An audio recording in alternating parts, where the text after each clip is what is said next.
सबके मन में एक ही प्रश्न है कि आखिर बंगाल में क्या होगा।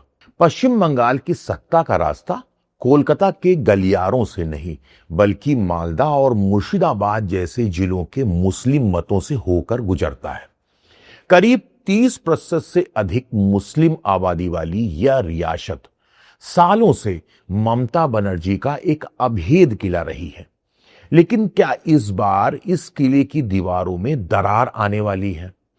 क्या हुमायूं कबीर, जो कभी टीएमसी के एमएलए रहे हैं, और ओवैसी जैसे चेहरे ममता के वोट बैंक में सेंध लगा पाएंगे? पहले आंकड़ों का गणित समझते हैं, जिससे वोटों के रुझान समझने में थोड़ी आसानी होती है। पश्चिम बंगाल की लगभग 10.5 करोड़ से अधिक की जनसंख्या में 3 करोड़ से ज्यादा मुस्लिम मतदाता हैं। मुर्शिदाबाद में यह आबादी 66% के करीब है, तो मालदा और उत्तर दिनाजपुर में 50% से ज्यादा है। पिछले विधानसभा चुनाव में 35% से अधिक मुस्लिम आबादी वाली 85 में से 75 सीटें तृणमूल कांग्रेस की झोली में गई थी।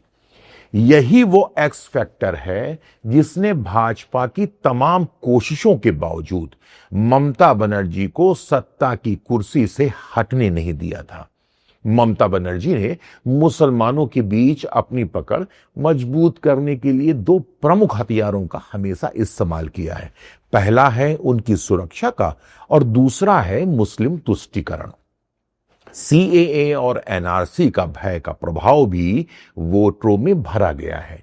ममता बनर्जी ने लगातार यह संदेश दिया है कि उनके सत्ता में रहने तक ही मुस्लिम बंगाल में सुरक्षित है, और इसमें मुसलमानों के आर्थिक पहलू को भी जोड़ दिया गया है। जैसे सच्चर कमेटी की रिपोर्ट को 90% लागू करने का वादा, इमामों का भत्ता बढ़ाना और अल्पसंख्यक मामलों के लिए 5,700 करोड़ का भारी भरकम बजट, ये सब ममता के चुनावी मास्टर स्ट्रोक नजर आ रहे हैं और इसका असर भी पड़ता दिख रहा है। तो क्या इस बार मिजाज बदलेगा?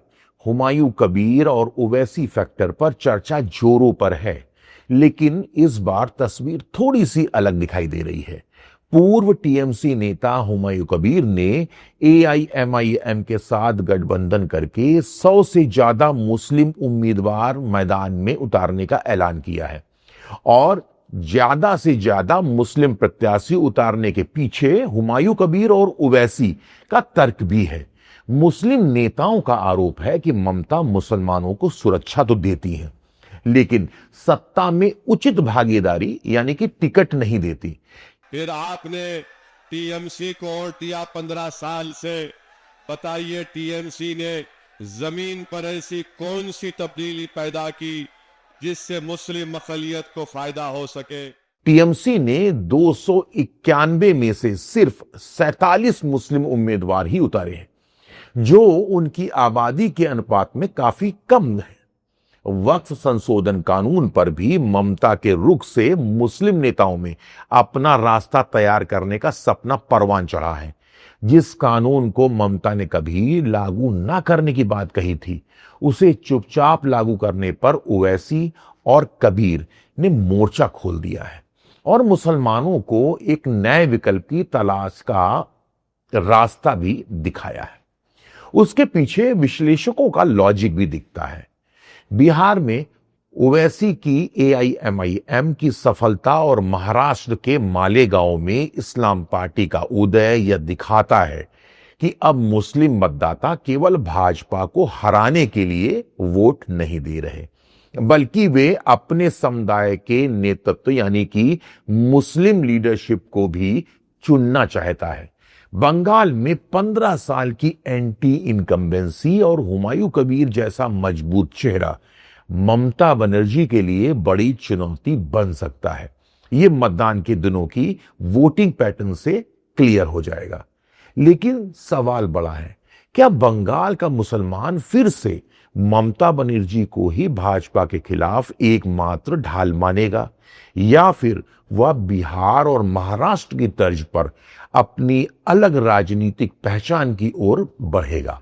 अगर मुस्लिम मतों में थोड़ा भी बिखराव हुआ तो इसका फायदा बीजेपी को मिल सकता है, ऐसा विश्लेषक बताते हैं, जिस पर ममता बनर्जी हुमायूं कबीर और ओवैसी की पार्टी को भाजपा की बी टीम बताती है। पश्चिम बंगाल का यह चुनाव केवल सत्ता ही नहीं बल्कि मुस्लिम राजनीति के भविष्य का भी फैसला करेगा।